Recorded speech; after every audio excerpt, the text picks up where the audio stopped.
बिस्मिल्लाहिर्रहमानिर्रहीम स्टूडेंट्स। आज हमारा सेशन नंबर 11 है। आज के सेक्शन में हम माइक्रोसॉफ्ट एक्सेल के फार्मूलाज को इस्तेमाल करते हुए मुख्तलिफ प्रैक्टिसेस करेंगे कि किस तरह से माइक्रोसॉफ्ट एक्सेल के फार्मूलाज को इस्तेमाल करके हम मुख्तलिफ डेटा शीट्स को बना सकते हैं।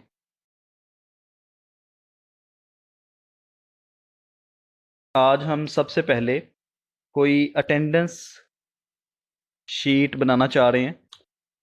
तो ये अटेंडेंस शीट आप इसकी फॉर्मेटिंग अपनी मर्ज़ी से कर सकते हैं।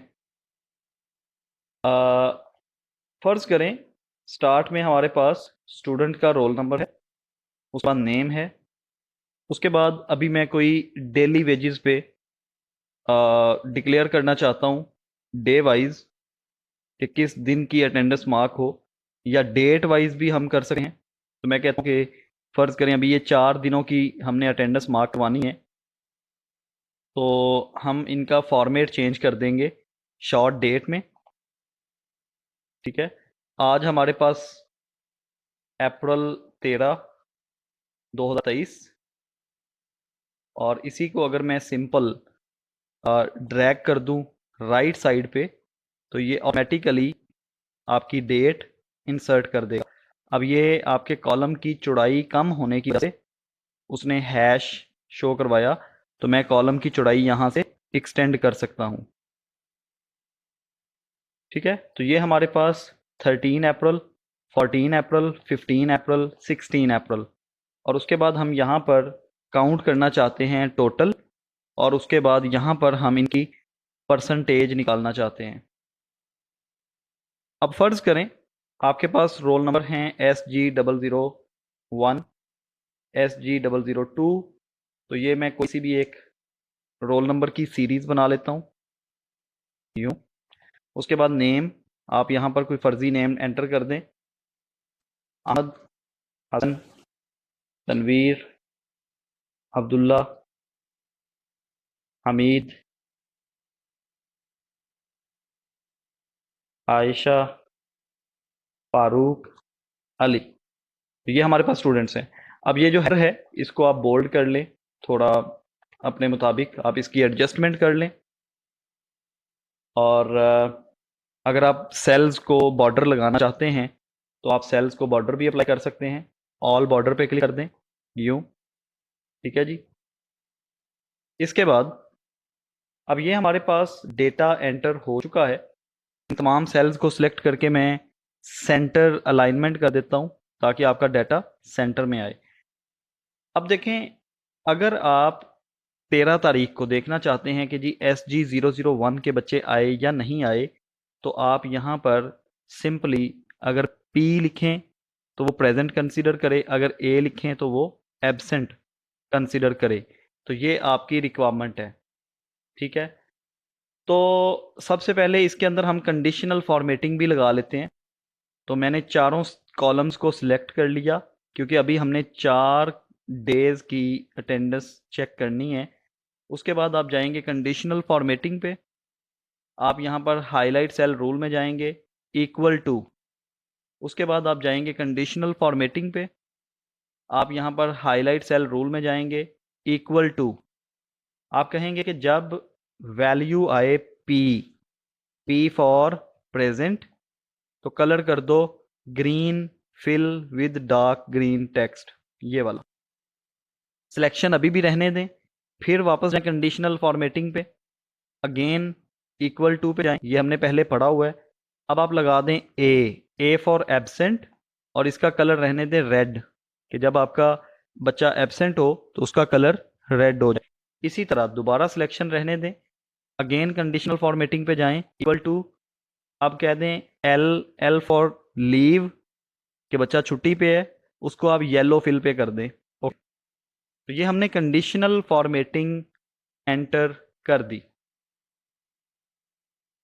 अब फर्ज करें 13 तारीख को आज आपके पास अहमद जो है वो प्रेजेंट है। ठीक है, हसन भी प्रेजेंट है, तनवीर एब्सेंट है, अब्दुल्ला प्रेजेंट है, हमीद प्रेजेंट है, आयशा प्रेजेंट है, फारूक लीव पे है, उसने हमें एप्लीकेशन भेज दी है, ठीक है, और अली जो है वो एब्सेंट है। तो जैसे ही आप इनकी अटेंडेंस मार्क करेंगे तो ऑटोमेटिकली ये उनकी फॉर्मेटिंग कर देगा यूजिंग कंडीशनल फॉर्मेटिंग। इसके बाद हमारे पास यही चीज़ हमने इन सेल्स के अंदर भी अप्लाई कर दी है। अब हम देखना चाहते हैं टोटल कैलकुलेशन यहाँ पे कि आप अहमद की 4 दिनों में से कितनी अटेंडेंस मार्क हुई है। तो आप यहाँ पर कहेंगे इज इक्वल दिस। अब डायरेक्टली आप टेक्स्ट को काउंट ऐड नहीं कर सकते। आप नहीं कह सकते कि p इज इक्वल टू 1, ठीक है। तो हमें इन्हें जमा करवाने के लिए यहाँ पर यकीनन कोई फंक्शन यूज़ करना होगा। तो हम डायरेक्टली, मैंने आपको पहले भी कहा था कि किसी भी टेक्स्ट को ABC को आप फार्मूला तो अप्लाई नहीं कर सकते, लेकिन उसके ऊपर हम कोई फंक्शन ज़रूर अप्लाई कर सकते हैं, जिस फंक्शन के थ्रू हम चेक कर लेंगे कि हमारा ये स्टूडेंट कितने दिन प्रेजेंट था, कितने दिन एब्सेंट था, और इसकी परसेंटेज कितनी थी। ओके, तो सबसे पहले अभी हम क्या करते हैं, अपनी अटेंडेंस मार्क कर लेते हैं। फ़र्ज़ करें 14 अप्रैल को अहमद प्रेजेंट था, ठीक है, हसन एब्सेंट हो गया, तनवीर प्रेजेंट था, ये भी प्रेजेंट था, ये भी प्रेजेंट था, ये लीव पे है और ये प्रेजेंट है, ये एब्सेंट है।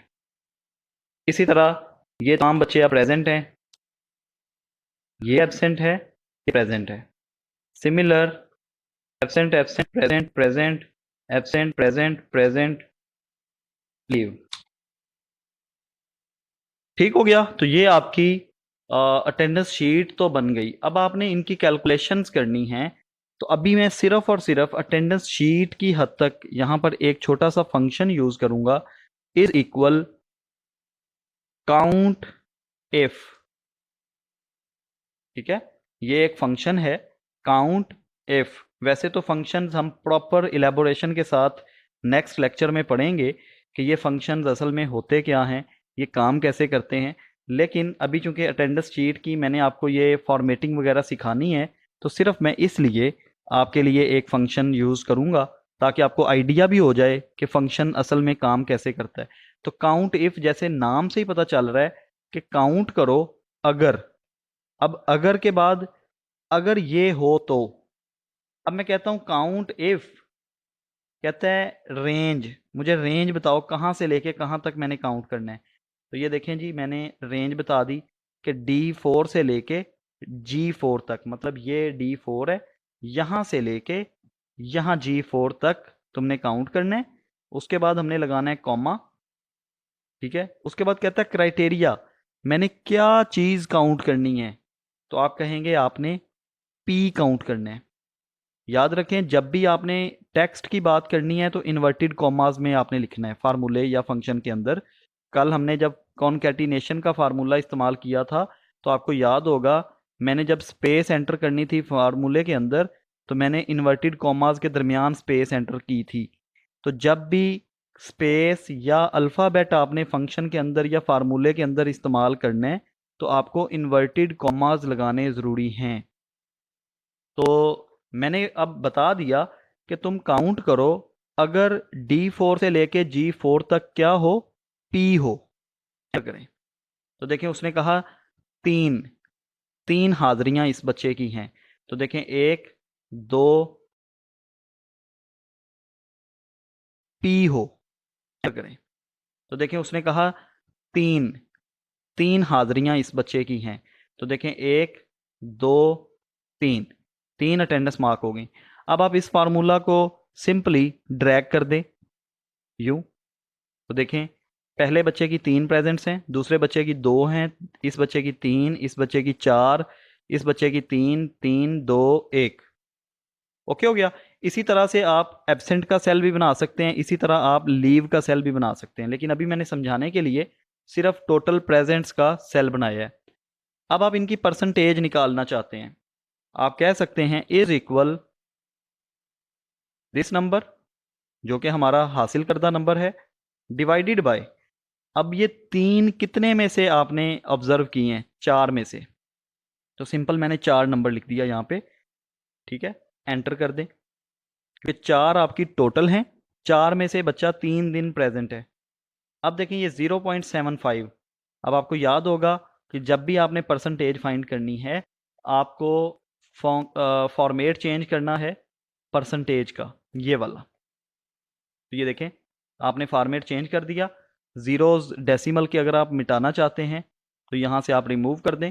अब आप इस फंक्शन को सिंपली ड्रैग कर दें।